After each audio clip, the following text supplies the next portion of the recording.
Magical buffalo. एक गांव में नकुल नाम का एक व्यक्ति रहता था। उसका एक चाचा था भ्रूनाथ। दोनों अलग अलग रूप डालकर चोरी करते रहते थे। एक दिन भ्रूनाथ बाबा का वेश बदलकर जगदीश चंद नाम के एक जमींदार के घर गया। उसके साथ ही एक भैंस भी थी। जगदीश ने बाबा को प्रणाम किया और ये क्या स्वामी जी, यूं सूचना दिए बगैर ही आप हमारे घर पधारे? मेरे आने का एक कारण है बेटा।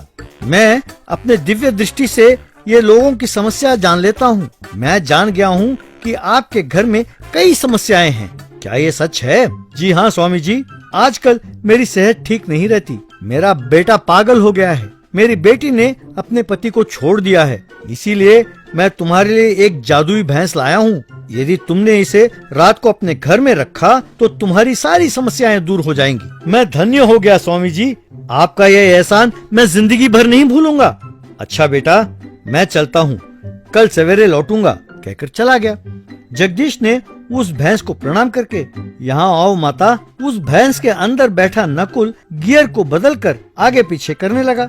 वो खिलौने वाला भैंस आगे बढ़ा। वो यूं जाकर एक जगह रुकी। जगदीश और उसकी पत्नी ने उस भैंस की पूजा की। बेटा जगदीश, मैं तुम्हारी भक्ति से प्रसन्न हूँ। जगदीश और उसकी पत्नी हैरान होकर देख रहे थे।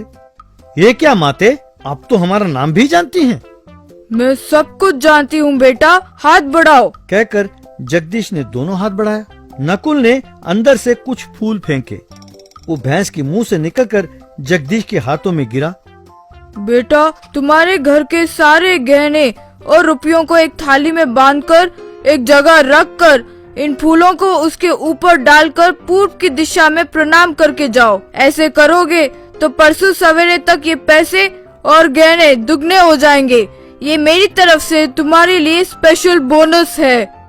अरे वाह, क्या किस्मत है। उसकी पत्नी, ये क्या है जी? ये भैंस अंग्रेजी बोलती है? अरे ये जादुई भैंस है ना, सब भाषाएं जानती होगी। इतने में जादुई भैंस के बारे में जानकर अड़ोस पड़ोस के लोग भी फल लेकर आए। एक औरत ने उसके मुंह में एक सेब रखा। नकुल उसे लेकर, अरे फल तो हमें अच्छे लगते ही नहीं है यार, यूं सोचकर उसे पीछे फेंक दिया। वो पीछे से बाहर निकला। ये देखकर वो औरत, अरे वाह, प्रताप मिल गया, कहकर उसे उठा लिया। यूं सब आम, केले, अनार उसके मुंह में डालने लगे। नकुल उन्हें पीछे रखने लगा। वे उन्हें पीछे से लेकर प्रणाम करके प्रसाद के रूप में स्वीकार कर लिया। थोड़ी देर बाद नकुल तंग आ गया।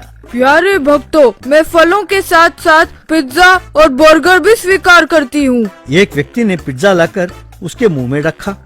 अरे वाह, यूं सोचकर उसे खाने लगा। वो पिज्जा चढ़ाने वाला भक्त पीछे इंतजार करने लगा। ये क्या, अरे फल तो बाहर आ गए पर पिज्जा बाहर नहीं आया। उसने झुककर पीछे अंदर देखने लगा। नकुल ने एक गियर दबाया। उस भैंस ने उसे दुलत्ती मारा। वो दूर जा गिरा। बाद में जगदीश ने आकर, माते थोड़ा दूध दोगे? खीर बनाकर प्रसाद बांटूंगा। ठीक है बेटा, मेरे तन के पास बर्तन रखो। जगदीश ने झुककर बर्तन रखा तो नकुल ने अंदर से एक दूध का पैकेट डाला। वो आकर जगदीश के हाथ में गिरा। उसे देखकर जगदीश चौंक गया। इतने में अंधेरा हो गया। नकुल उस भैंस से बाहर निकला। अब आराम है, सवेरे से गर्मी में मर रहा था। नकुल चुपके से उस घर में घुसा। वहां सब सो रहे थे। नकुल उस कमरे में गया जहां गहने और रुपए रखे थे। उन सब का एक गठरी बांधा। उसे लेकर वो बाहर आया। फिर उन सब के साथ भैंस के अंदर जाकर सो गया। अगले दिन सवेरा हुआ। जगदीश उस भैंस के पास आकर, माते क्या मेरी समस्याएं दूर हो जाएंगी? तभी उसकी पत्नी अंदर से आकर, अजी सुनो, अपने सारे गहने और रुपये गायब हो गए हैं। क्या कह रही हो? तुमने वो कमरा खोला ही क्यों? मैं सच कह रही हूँ। शादी पर जाना था तो नेकलेस के लिए मैंने दरवाजा खोला। मैंने पुलिस को कंप्लेन भी किया है। नकुल डर गया। तभी पुलिस वहां आई। तो रात को आपके घर पे चोर आए, पर सारे गहने और पैसे बाहर क्यों रखा आप लोगों ने? इस जादुई भैंस ने हमसे कहा था बाहर रखने के लिए सर। क्या जादुई भैंस? इसने कहा? कहकर उसको जांचने लगा। इतने में भैरूनाथ का फोन आया। भैंस के अंदर फोन की घंटी बजने लगी। नकुल परेशान होकर फोन को ढूंढने लगा।